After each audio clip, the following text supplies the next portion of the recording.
Hi, Curtis. Welcome to Criminology, and thank you for joining us on the podcast. Thank you for inviting me. Kurt, we've all heard a lot about GEDmatch in the news lately. It's sort of all over for people that follow true crime and see all these cases being solved. But can you tell us exactly in your own words what GEDmatch actually is? Yeah, it's a website that was really designed for genealogy researchers, people who are trying to find relatives, and we have a database of autosomal DNA, which is different than forensics is using, but it gives you a much better opportunity to find relatives who are still living and have a common ancestor within the last 5 or 6 generations. And it turns out that this type of research is also beneficial for forensics. And what inspired you to start GEDmatch, and how did you come up with the name for it? I started GEDmatch because I had a surname project group with Family Tree DNA, the Rogers surname group. This is all Y DNA, the male chromosome DNA. And I wanted a website that was more proactive than what was being offered by Family Tree DNA. So I found a person who was very capable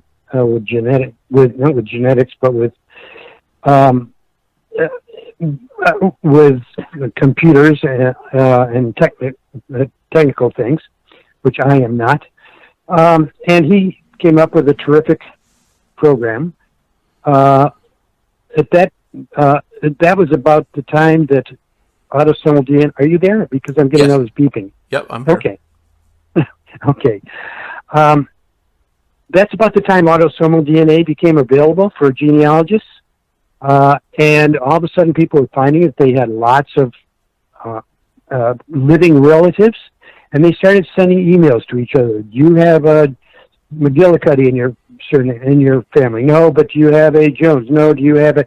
And it go on and for hours and hours and hours. And I said to the person that was working with me on technical matters, can we do a computer program that would match family trees so people didn't have to constantly write back and forth to save them lots of time? And he came up with a program, and it was, I thought, brilliant. And I said it was too good for just my little surname group. We should start a company in which we can share this with other DNA research, with other genealogy researchers. So we did that. Why GEDmatch? Because the family trees in the Latter-day Saints LDS Church, Mormons, are called GEDcoms. They had developed a program called a GEDcom so that they could trade family trees online. And GEDcom has become a kind of a accepted name now for family trees. So what we were doing was matching family trees, GEDcoms. So I decided to call it GEDmatch. That's how we got our name. And what year did you launch? 2010. So how does the site, how does GEDmatch differ from, say, the big name, well-known commercial genealogy sites that are out there that people can join? We are an adjunct to them. We are not in competition with them. They test people, and then they can match people that they've tested with other people they've tested. GEDmatch, people can put their own DNA from whatever testing company they've used onto GEDmatch, and then match with people who've been tested by other companies and are willing to put their DNA on our site, or their genetic information on our site. So we also have some tremendous tools for researching using genetics that are not available on the testing company sites. So people want to be on GEDmatch, and the only way they can do that is to go test it by some other company. We don't do testing. So We are helping these companies, the testing companies, and they know it, and we work with them. And I personally have put my DNA profile into GEDmatch. So all you're really doing is essentially uploading the data from your other results that you've already gotten into GEDmatch, and it's matching with other people, correct? No, we do not upload anything. It's uploaded by the people who own that data, and that's the person who is tested. They have full control over their data. They can upload it to GEDmatch. They can delete it from GEDmatch. They have complete control over that. We do not do anything with their data other than provide tools so that they can find matches. Okay. And many of us first heard about GEDmatch after the arrest of the Golden State Killer. It became public knowledge that your database, GEDmatch, was used to find the suspect's relatives. Did you know at the time that your database was being used for that purpose, or did you find out afterwards like everybody else? I found out afterwards, just like everyone else. We had in our policy statement always stated that the information that's available online could possibly be used for purposes other than genealogy, but we never really specified. And frankly, I didn't think of law enforcement as being one of those uses. There were, people could maybe try and use some of the email addresses or something of that type, which we do everything we can to prevent. But, hey, it's online, things could happen. And we've always warned that. But law enforcement was not one of the things that we really had in mind.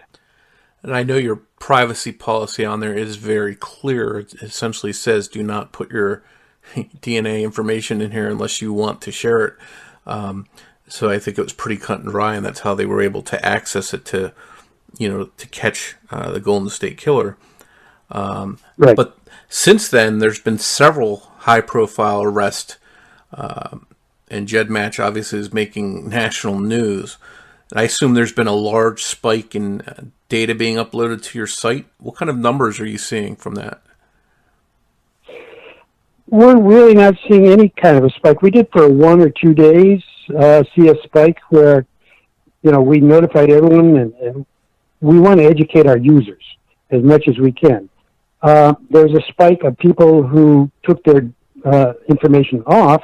However, there was only 1 day in which more people took information off than put it on. But the number of people putting it on really has grown steadily ever since we were formed, and continues to grow steadily. I can't say that we're really getting any more use because of the publicity we've received on this. And I know some people want to upload their DNA to GEDmatch, obviously for genealogy purposes, but some of them actually want to do it to help solve crimes if they can. They want to build a database for law enforcement to use their DNA. But I've also heard some people say that they're worried about what can be gathered with the information that they're putting into your site. What would you tell those people to alleviate their concerns about the data they're putting in there? With all due respect, they don't really understand what's happening. We are, well, first of all, let me just say, the traditional forensics, forensics in which you gather forensic evidence at the scene, and then you compare it to suspects. They point directly to suspects. Does it include the suspect or doesn't it? With our database, with our methods, I may be going in excess to call it revolutionary. I think it is. We do not point to a suspect. What we do, what is used by our site, is to point to a path to finding a suspect. The problem with the Golden State Killer is they had plenty of evidence, but they had no suspect to compare it to.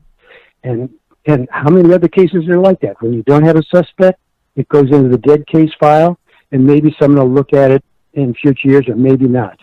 And what happened now is we can take stuff that's in that dead case file and find a suspect. And if we can find 2 or 3 suspects, 4 or 5 suspects, now the old method of forensics can point to those suspects and compare the DNA evidence or whatever evidence, whether it be DNA or hair samplings or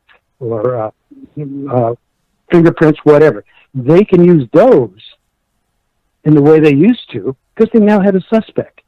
So this is a whole new way of forensics looking at things. We are able to provide suspects where suspects did not exist before. And one thing with your database is that law enforcement does have the availability to access it, where with some of the commercial sites, they don't. Okay, let me respond to that. You're talking about, are we violating people's privacy? Well, first of all, we don't have any DNA on our site. You cannot find anyone else's DNA. But beyond that, we do not show. The only thing we show are matches. When we're doing the law enforcement type of things, we, as I say, point in the direction of down the pathway of finding suspects. But that pathway includes not just our database, but hundreds of other databases that can be used by people who are well experienced in genealogy, for example. First thing I would want to do would be to look for family tree databases. There are hundreds of those. They can be found in your local library to just massive ones that are online. I'd want to look at Social Security indexes, maybe cemetery databases. Newspapers are a big one. You find out a lot about relationships by looking at obituaries and marriages, who attended and who's involved, and on and on and on. So there are all these other databases.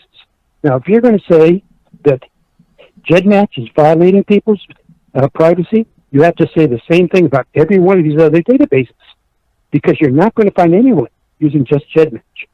Every one of these databases is important, and every one is a step towards finding the suspect. GEDmatch, you're saying, is just it's a tool along with several other kinds of tools that have long been available for people.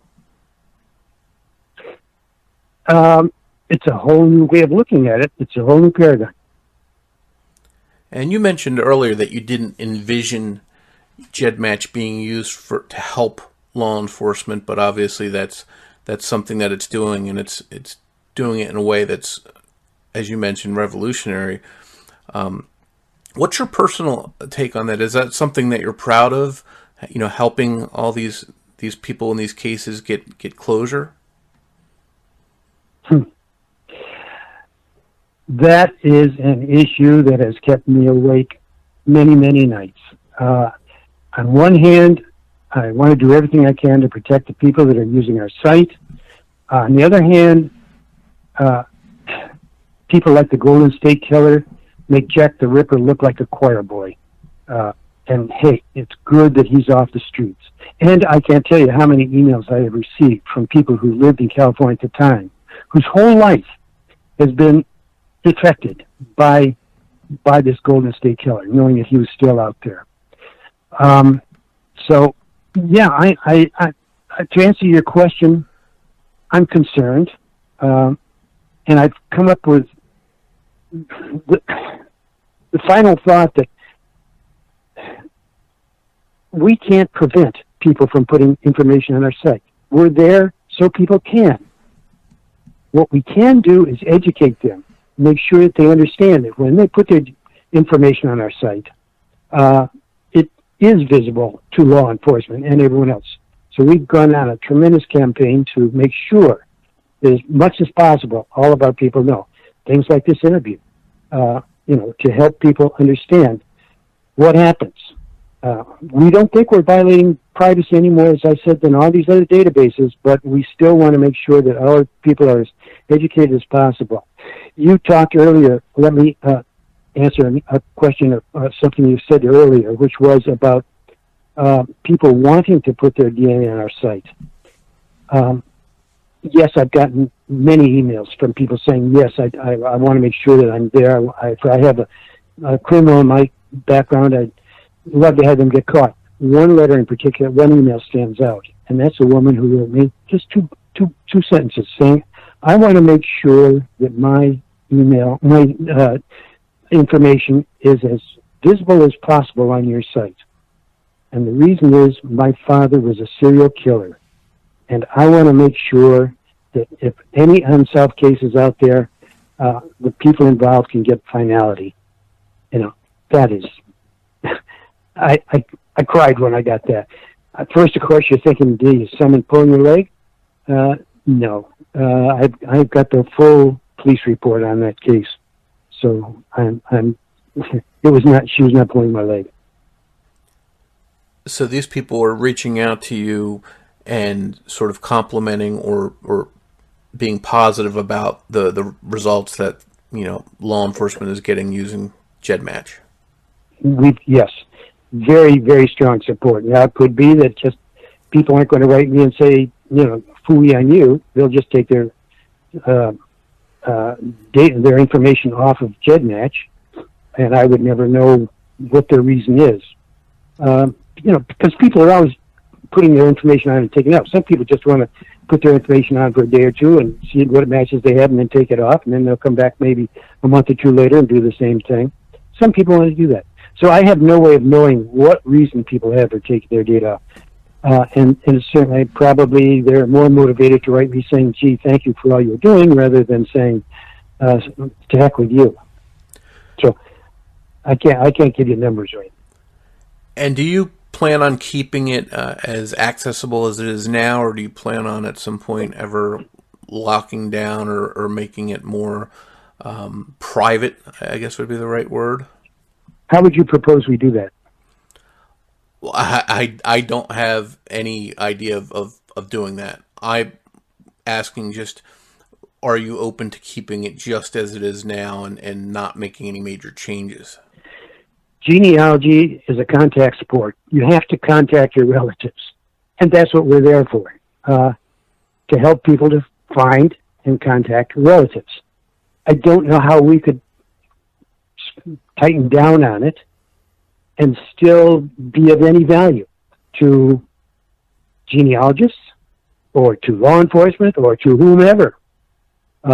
No, at this point, we have no plans to do that. If someone has a great idea how we can do both, make sure that we fulfill the needs of genealogical researchers and at the same time make things more private, we're wide open to it. But I'd love to hear it. But I haven't found a way yet. And how many profiles currently do you have in GEDmatch? Between 1 million and 1,100,000. It's pretty close to probably about 1,050,000. Every day we get well over 1,000 more. So that's going to be building up, and as time goes by, that number will continue to expand, hopefully. Sure does, yeah.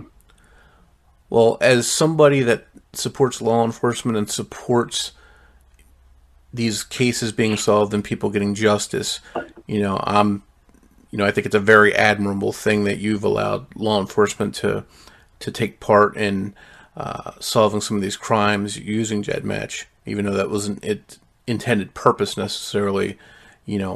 I applaud you for having it out there for law enforcement to do that. Thank you. As I said, I just want everyone to go into it with their eyes open and let the marketplace decide. Let's not get regulations that'll throw the baby out with the bathwater. Absolutely. I appreciate you coming on, Kurt. That really is informative, and I look forward to hearing more news about GEDmatch being used to solve some of these high-profile cases.